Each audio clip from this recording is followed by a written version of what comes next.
Humphreys, sir. If you've got a moment to spare, there are the frames you asked for. Thank you, Mr. Harper. And you better hurry up and choose one before old Peacock gets back from his coffee break. What do you want these for? Well, I get these terrible headaches. I told you shouldn't do that needlepoint. I don't do needlepoint. Not now that I'm doing the lace mats. Oh. Is that me? Blimey, your eyes are bad. I mean, are they in harmony with my personality? Well, they would be if you bought an electric organ to go with them. Here, try these. Oh, no. People think I can only afford half of them. Ah, now, these are good. Oh, yes. Oh, these are definitely me. What do you think? Well, they'll be handy for looking through letterboxes. Do you know, I haven't done that since I went carol singing as a little lad. Hey, did you see Mummy kissing Santa Claus? As a matter of fact, I think she was trying to push him back up the chimney. Ah, now, these definitely, yes. Oh, yes, my mind is made up, firm as concrete. No matter what anybody says, I won't go. Mr. Humphreys, take off those ridiculous glasses. Yes, Captain Peter. Harmon, get off the floor. Take this thing with you. Yeah, to hear this to a pay, O master. That is the camisole, and these are the matching pantaloons. Are you sure this is the trendy thing the girls are wearing today?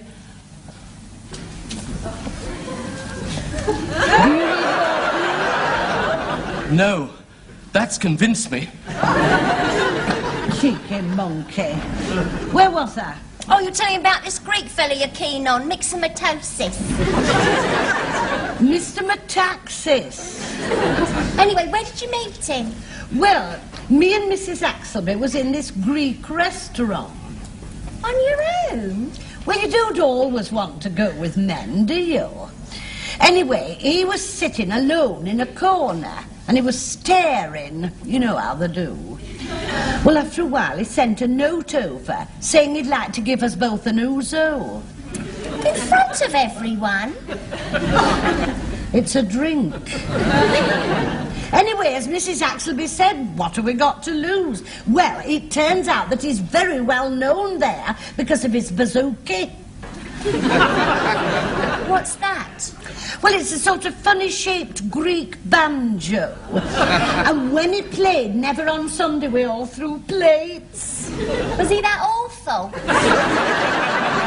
No, you do that. It's a Greek custom. Oh, well, you seem to know an awful lot about it. Well, it may be that I shall need to. Can you keep a secret? Oh, cross me heart. I've been out with him every night for a month. And last night, he popped the question. Do you mean he's asked you to marry him? It's a secret. Did I hear something, Mrs. Slocombe? This Greek fella's asked her to marry him. It was supposed to be a secret. Mr. Tebs, Mr. Humphreys, Mr. Lucas, come over here at once. I've got some startling news for you. Mrs. Slocombe is going to get married. Has she been advertising again? He got her with his bazooka. Well, she's a big enough target. Bazooki, Miss Brown. Oh, yeah, he's a Greek banjo player. Well done, dear. As my mother always says, there's always someone for everyone. Well, almost everyone.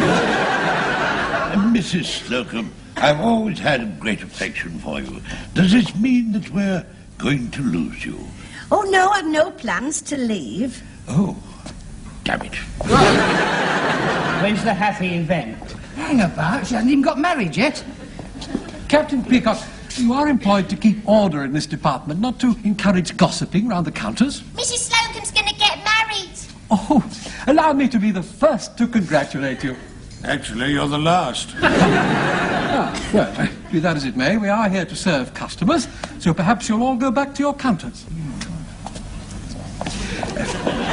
In the meantime, may I wish you every happiness on behalf of Grace Brothers, and take this opportunity to remind you that your trousseau, your wedding dress, furnishings for your future home are all obtainable in Grace Brothers at the usual staff discount, of course.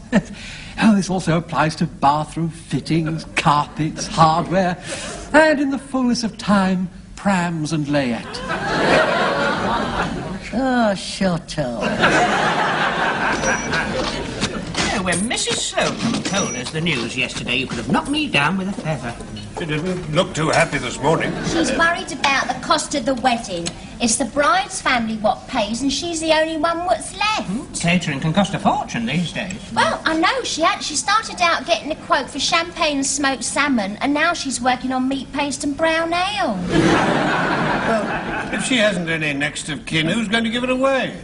Well, perhaps her friend Mrs. Axelby will put on a morning suit and top hat. Very good idea. She's got the moustache already. You are horrible. She's asked me to be her bridesmaid. She'll probably ask Mr. Humphreys to be a page. I was a page boy once. I had a page boy bob, a full Fauntleroy collar, black velvet trousers, knee breeches, silk stockings, patent leather shoes with silver buckles, and white gloves. I bet you look sweet. How old were you? 31. I was in the basement of Derry and Tom's. We did an amateur production of Twelfth Night. I was the lovely Viola. Couldn't they find a girl? Well, not in tools and do it yourself. I didn't know you were in do-it-yourself. Well, it's not something you like to talk about, is it? We hear you're having problems with the wedding arrangements. Well, everything costs so much. Perhaps we could persuade young Mr. Grace to give you a special price for your reception. Oh, I wouldn't want to ask him. Well, as the senior man on the floor, perhaps I could put a word in. What date had you in mind for the wedding? Well, as soon as possible. Hello, hello, hello. I know to what you are inferring, Mr. Lucas. And Mr. Metaxas isn't that kind of man at all. Hello, hello.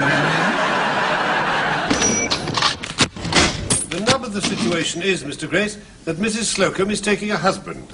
Whose husband? No, sir. She's getting married to a Greek. She's done me the honour of asking me to give her away, so I've undertaken the arrangements. Naturally, she wants the usual reception before the honeymoon, and we wondered if we could persuade you to let her have it in the boardroom. Not much of a place for the honeymoon, is it? No, sir. I suppose we could put a mattress on the table. Could she have the boardroom for the reception? Yes, it's to be on the 30th, sir. Oh, it's booked that day, sir. You're giving a tea party for distressed nightclub hostesses. That's right. I do quite a lot of charitable work, you know. Why don't you use the department? Would you allow that, sir? Of course, as long as we do the catering. Give me the card. Here we are.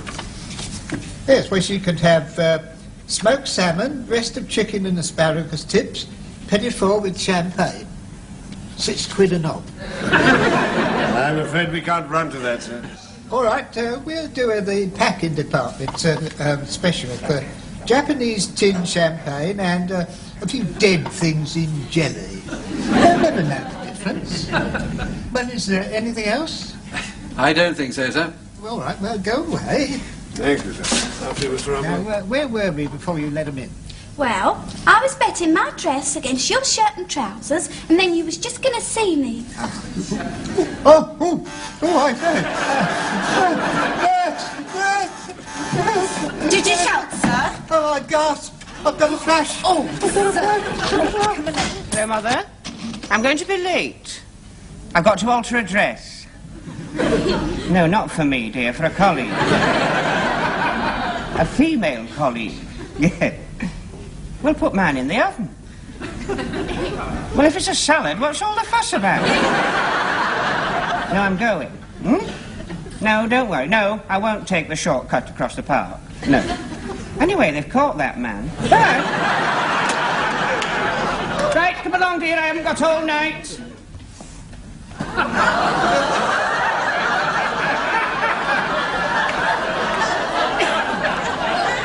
I knew she'd choose the Princess Grace model.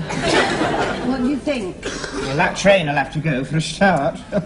Oh, on second thought, you could use it as a top sheet on the bridal bed. Turn round.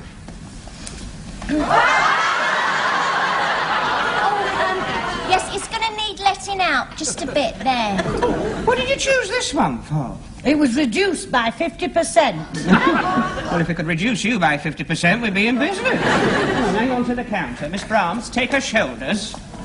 That's it. Right. Now, now take a deep breath in. And second pulse, take a deep breath out. That's it. That's it. I got it. There. We've got a bit of a problem here.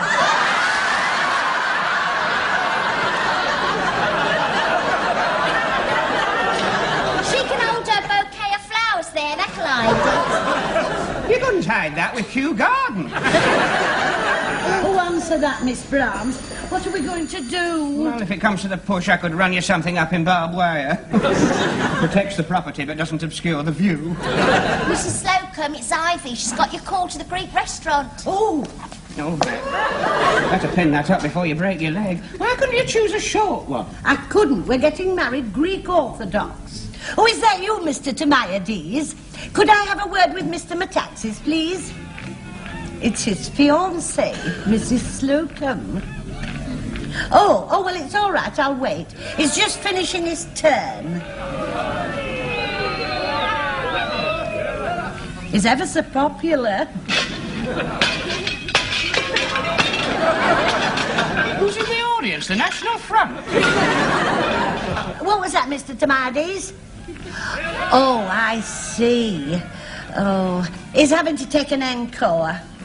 Well, look, will you just tell him that I'll be a little bit late, but I've got some wonderful, exciting news. What's the wonderful, exciting news? He's going to have a topless wedding. No, you see, I wrote to this uncle of mine in America, and I invited him to the wedding. Well, you know how you do. I mean, he's very well off, and I thought he might give us something rather nice. Well, this morning, I got this letter from him, and he's coming to the wedding. And do you know what he's giving us? No. The house. No. He is. And he's coming all that way. Well, it's all because I'm marrying a Greek. You see, it seems that the partisan saved his father-in-law's life during the war, and then he left him his business, so of course he's very grateful. Oh, fancy. It's like a Hollywood story. As a matter of fact, I think I've seen the film. Joan Crawford played my part. Who played my part? Walter Brennan. Anyway, we're going to have to do it properly, you know. We're going to have a band and dancing and tara masala. That's going to be expensive. Oh, well, I dare say Mr. Metaxas will chip in. I mean, he's not mean. He's taking me to Greece for our honeymoon. He's already put a down payment on a package deal. I'm going to meet his family. Yeah, hang on. See, this is his family at his sister's wedding. That's him with his bazooka. Oh, who are them ones dancing around in them skirts? Oh, they're his brothers. How much is this package?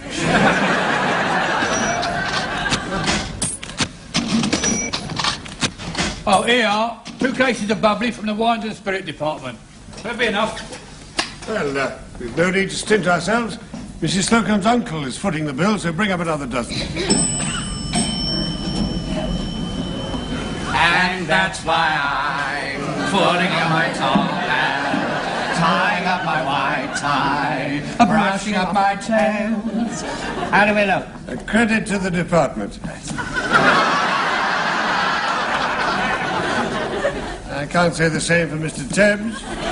Who took these damn measurements? See what you can do, Mr. Humphreys. Come on.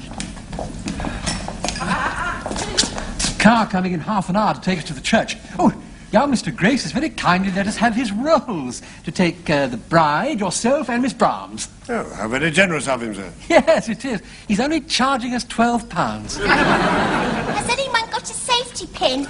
She's having trouble with her corsage. Miss Brahms, may I say how charming you look? Oh, thank you, Captain Peacock. Well, you should see Mrs. Slocombe. It's a beautiful frock. It makes her look about 16. A remarkable garment indeed. I'm sorry, sir, the store is closed. Yes, I know this. I am Mr. Tamiades. I am looking for the Captain Peacock. I am Captain Peacock. I don't know how I am telling you this. It is Mr. Metaxas. He is in this aeroplane. And what's he doing in an aeroplane? He's only coming from Wimbledon. Hasn't had an accident, has he? No. Poor Mr. Metaxas, he is my friend. He so wanted that he should marry the beautiful Mrs. Slocombe. Well, in about half an hour he will. No, we Greeks, we are the funny people. You know, we are very close together. There is this member of his family who hear he is to be married and say, no, he must go home. So he go home. Well, who is this member of his family? His wife. He is a good man. He apologize and say that he want to give Mrs. Slocombe the most precious thing that he have. His bazooki. Do not feel bad about him. It was the ouzo that proposed. Now the bottle is empty. Oh, it's all right, Miss Brahms. I fixed it. Now, shut your eyes, everybody.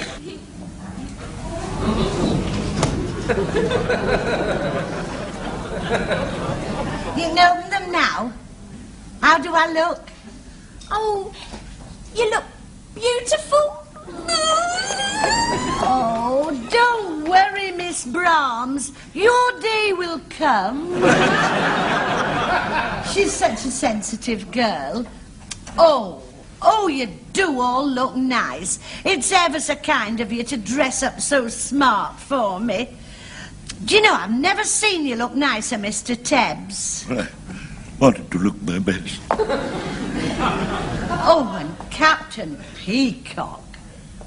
Hello, what's that doing here? Mr. Tomides delivered it. Oh, perhaps it's an old Greek custom. Oh, isn't it a beautiful one? The priceless, you know. Perhaps I'm supposed to carry it up the aisle. We're not going to be late for the church, are we, Mr. Humphreys? You've got all the time in the world.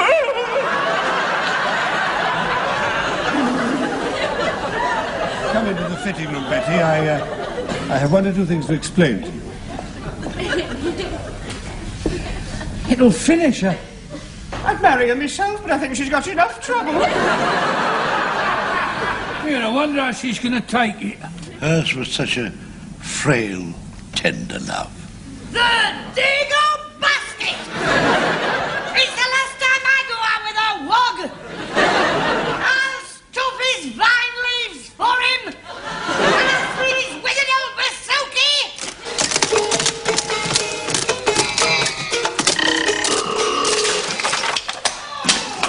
He's taking it very well.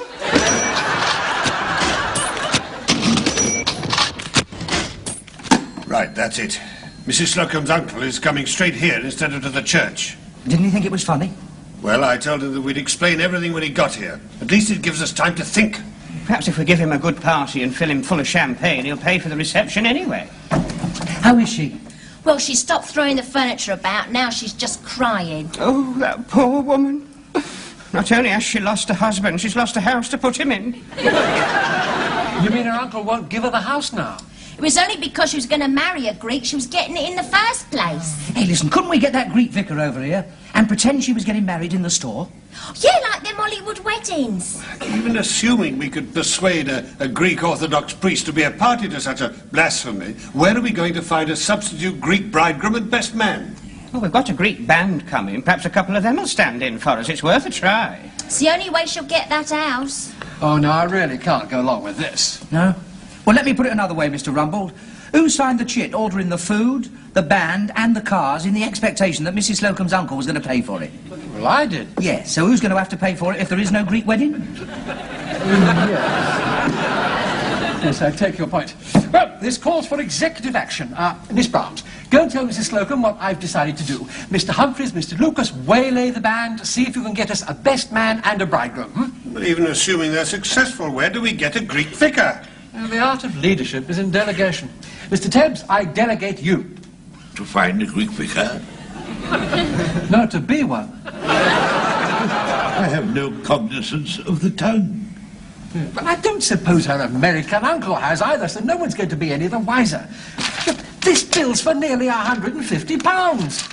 Well, come on, what are you doing standing there, hanging out?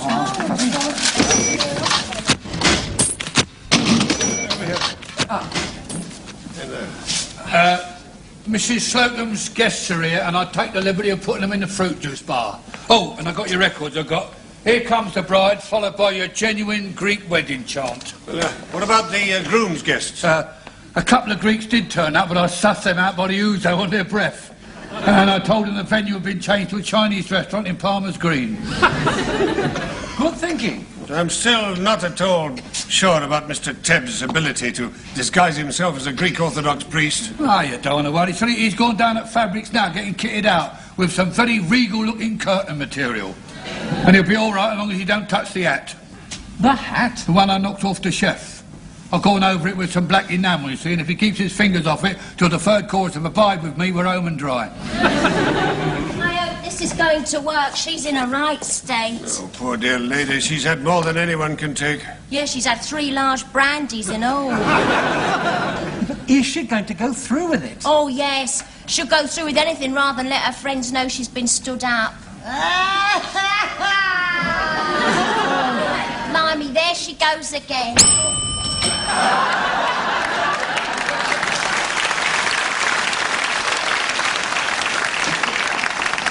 I hope this isn't going to take long. I'm all safety pins.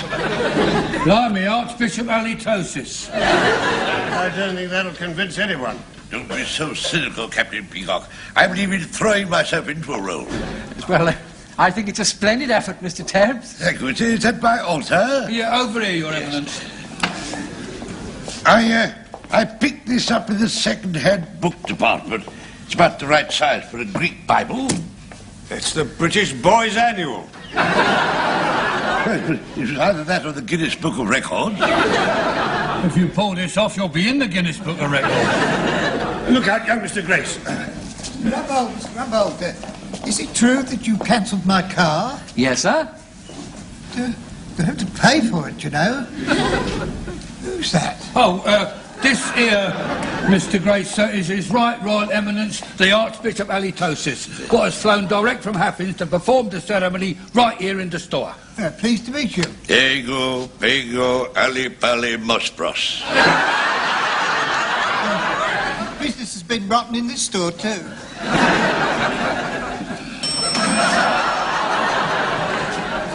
What on earth have you got that on for? Well, I'm the best man, aren't I?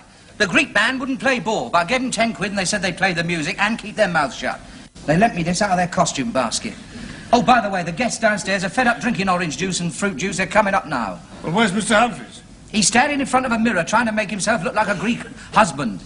And let's face it, he's playing against type. Welcome to the ceremony. I am Mr. Almond, the usher. Brides, guests on the left, grooms on the right, please. Take your positions there. Right the way through there, madam, if you'd like to go across. Hey there, I'm Wendell P. Clark. Yes, well, I'm Rumbold, manager of this department. This is Captain Peacock, our floor walker. You must be Mrs. Slocombe's uncle. Yes, sir, and I understand from the guests that you're going to hold the wedding ceremony right here. That's a great idea. Oh, pleased to see you, Your Eminence. Euripides, Aristotle, Polymos. Polypolemosmos. I was in Greece during the war, and I understand some of your customs. Benedictine Calvados. Gee, I gotta make a donation to their church. That guy's held up with safety pins. You, sir, I presume, are the groom. Me, Mr. Lucopolis. Me, Bester Manor. Oh, pleased to meet you. Yeah, nice to meet you too. Now, where is my little niece, Betty? I haven't seen her since she was so high, such a pretty little girl. You'll probably notice quite a change.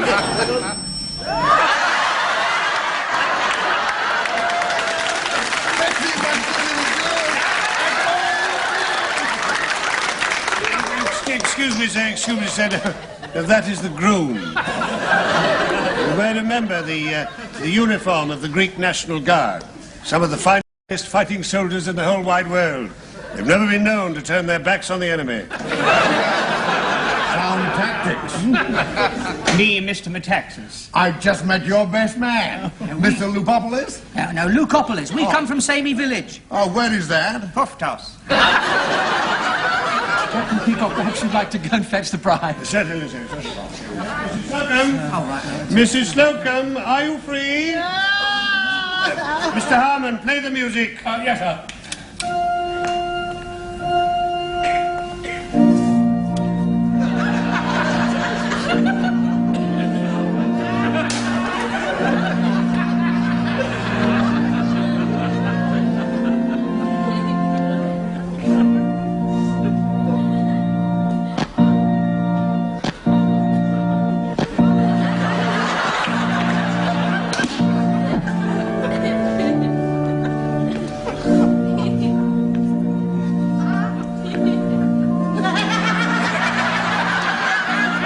Behave yourself, Mrs. Slocombe.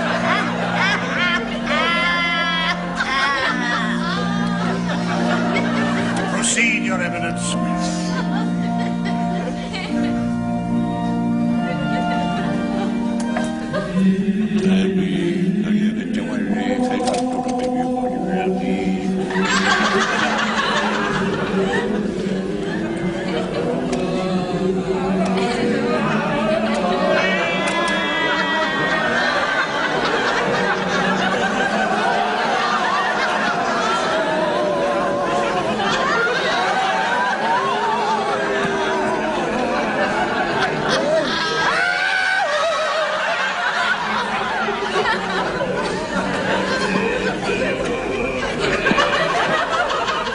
I now pronounce you manos and wifos.